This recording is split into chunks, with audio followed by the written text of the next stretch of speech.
We are now officially at the home stretch. The final episodes of Ash's journey are here, and it's been revealed that Ash is going to be rotating out his team for past Pokemon he has used. This got me thinking on the top 10 Pokemon I want to see come back during these last episodes, including ones he's released in the past or kept in the care of others. Within these last episodes, a lot of things are going to happen, and we're going to be put on a nostalgia joyride that fans have wanted for years. Thinking about this makes me super excited, but also sad because Ash's final moments are among us. Without getting too emotional though, let's hop into the Pokemon I want to see appear one last time.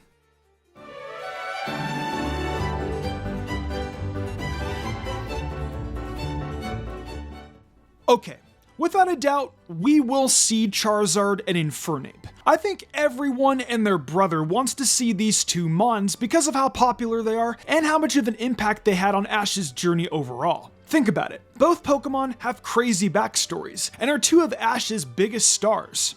Charizard was originally abandoned as a Charmander and Ash took it into his care. Eventually, it evolved into Charmeleon and thus started disobeying him. This followed suit even as a Charizard, and he and Ash didn't start getting along properly until the Orange Islands. From there, once they worked together as a team, it became one of Ash's biggest powerhouses, helping him time and time again. Infernape has a relatively similar upbringing. As a Chimchar, Paul mistreated it and Ash took it in. Him and Chimchar formed an amazing bond, and as it evolved, it followed suit. Paul only cared about its blaze power, but Ash showed it true friendship like he does with any of his other Pokemon. While I do really want to see these two Pokemon again, I feel these two are super obvious and would undeniably be on pretty much anyone's list. I put them at number 10 because of course I want to see them, but there are more Pokemon over the years that haven't gotten cameo appearances, period. I love these two as much as the next fan, but so does everybody, and I didn't want to put them too low on the list. Also, these two are pretty obvious, so I just decided to get them out of the way.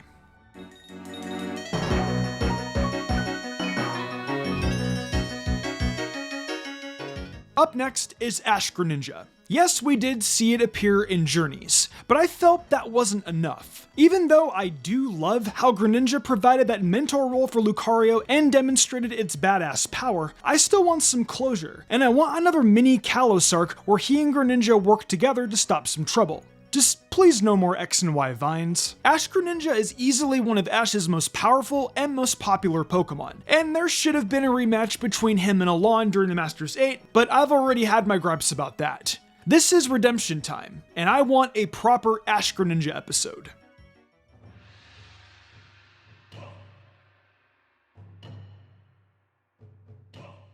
This next one might throw some of you guys for a loop, but I would really love to see Muck again. I know it's random, but I feel Muck is one of Ash's Pokemon that got the least amount of screen time. We only got to see it battle for Ash on a few occasions, and any time after that, we just saw it suffocate Professor Oak every time Ash gave a call. I absolutely love Muck's adorable personality and how it shows affection towards Ash and Professor Oak by smothering him with all that toxic and smelly love. Muck is actually one of my favorite Pokemon owned by Ash in general, and I'd be really happy if it's rotated out to be on Ash's team in the upcoming weeks. I want to see it smother others with its love, because despite it being toxic waste, it's lovable toxic waste that everyone needs in their life.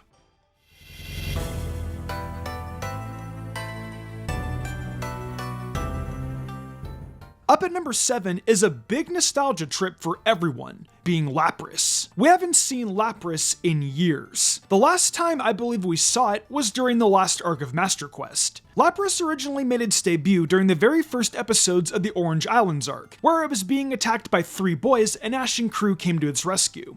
At the time, Ash's Lapras was a baby, and it got separated from its herd. From there, Lapras was Ash and the gang's primary way of transport while traversing the Orange Archipelago. Lapras was always very sweet and innocent, and even helped Ash win a few victories along the way. It even helped him win his first real championship during the Orange League. We then see it again towards the end of the Master Quest arc, where it becomes the new leader of its herd after the old leader stepped down. Or, in this case, swam down? Dove down? What's the proper phrasing for that? But it's been years, and it would be neat to see how Lapras is doing as its herd's leader. We saw Lapras as a baby, and it blossomed into a mature adult that is now a leader. I miss Lapras' adorable cry, and can't wait to see it lick the crap out of Ash with all the love it has for him.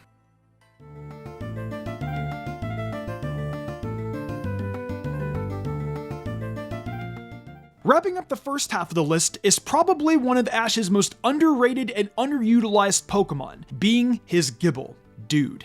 Ash has had a pseudo-legendary for years, and has never used it outside of the Sinnoh League. Even then, Ash only had Gibble for a very short time. Pokemon had so many opportunities to bring it back to evolve, and they never capitalized on it once. Imagine if Gibble traversed Kalos with Ash and it got the opportunity to evolve, or even Mega Evolve. That could have been some of the most hype moments of this series. What fans remember the most about this goofball is its Draco Meteor skit. Gibble, despite the little screen time it had, was in my opinion one of Ash's most memorable Sinnoh Pokemon because of the comedic gags that came with it. It has a personality, again it's a pseudo with a lot of potential, and it's one of Ash's Pokemon that hasn't had nearly enough screen time. Bring it back. Now is the time. Even if it's just a single episode, I want to see it master Draco Meteor, and maybe even evolve in the Garchomp. This little guy is a powerhouse, and it needs some love. Pretty bad.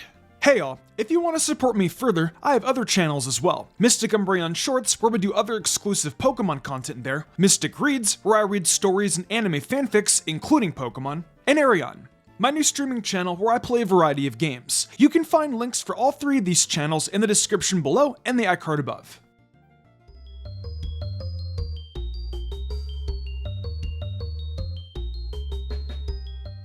Aw man, remember when Ash said he would come back for Primeape?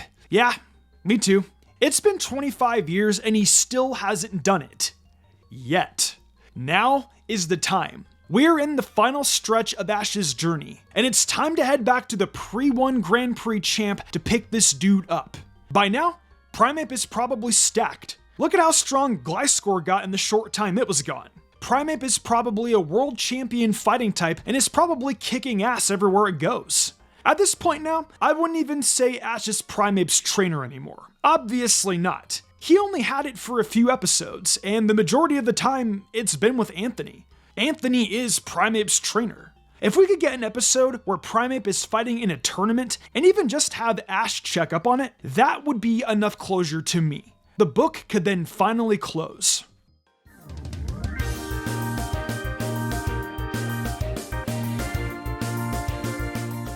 Alright, before I go into a Gen 1 nostalgia trip, Univen fans, I'm throwing you guys all a bone.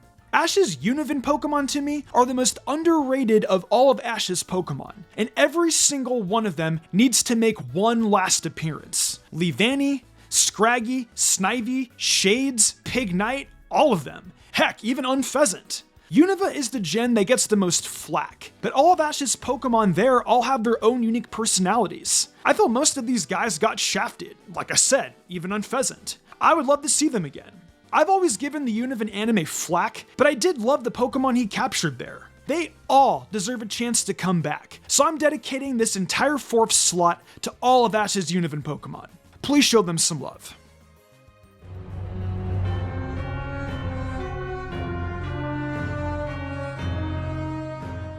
I'm sure every single person watching this video remembers this iconic duo. Bulbasaur and Squirtle are Ash's OGs. Both of these Pokemon had very deep personalities to them, and to me are two of Ash's most memorable Pokemon. Also, before you yell at me, yes, I would love to see Charizard, Bulbasaur, and Squirtle be reunited as Ash's trio. However, I want to dedicate this slot to just Squirtle and Bulbasaur. Squirtle was a part of the Squirtle Squad, a rowdy group of Squirtle that would cause trouble for people. They were a rebellious little gang of troublemakers that each sported a pair of sunglasses, this also being Squirtle's biggest trademark. Underneath that rebellious exterior and badass shades though, was a Pokemon that had a heart of gold that loved and cared for Ash a lot. Bulbasaur also had a deep origin story, being at a camp where abandoned Pokemon were and helping to take care of them with a girl named Melanie. These traits carried over when Ash and Bulbasaur ultimately parted ways towards the end of the Johto arc, where it now helps Professor Oak watch over the Pokemon at his lab as a leadership figure. Bulbasaur and Squirtle have a pretty deep connection, and have known each other for a very long while. They've been through everything together, even sharing a lot of cute and comedic moments. They have such an adorable friendship and connection to each other that if they saw each other again, it would be a dream come true for Pokemon fans. That last part of Squirtle's goodbye, where Bulbasaur reached out its vine, it touched my heart as a kid. They did reunite for Ash's battle against Brandon, but this being Ash's final stretch, it's gonna hit hard, because it's still been years, and these are two of Ash's OG Mons from the very first season of the show.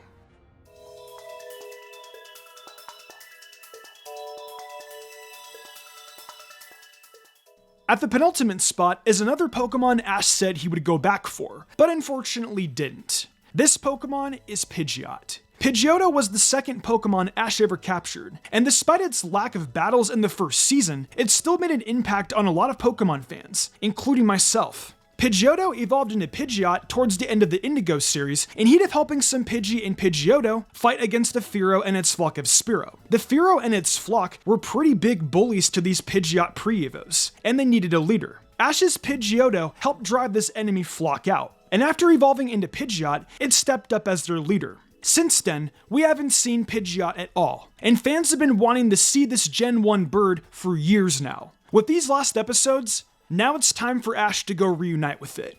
More than likely, it will just be a visit, but to me, that's good enough. Like I said with Primeape, we just need closure.